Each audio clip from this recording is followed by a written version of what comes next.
Thank you, Dr. Desjardins. Mr. Horowitz, I'm trying to understand. The drafts of the Comey memos indicated that the missing element was the failure to expose the material to potentially hostile actors.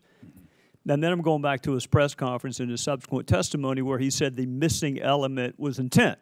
Right. So I want you to put on your old hat.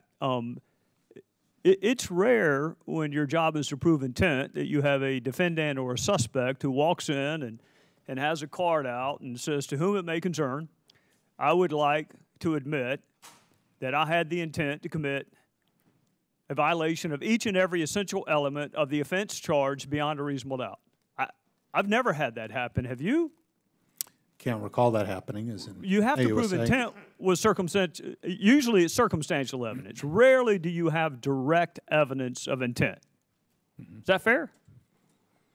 That's fair. Although there are times people do things on camera and admit things in a wiretap that gives you pretty good evidence of intent. Those don't go to trial that much. Sometimes those plead. When you're going to trial, the best you can have sometimes is circumstantial evidence. Sometimes that is the best. Right, such as false exculpatory statements, false non-exculpatory statements, concealment, destruction of evidence, knowledge, absence of mistake, notice of wrongdoing.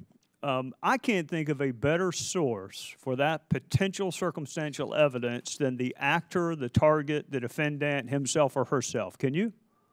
That's usually where you find some of your best evidence.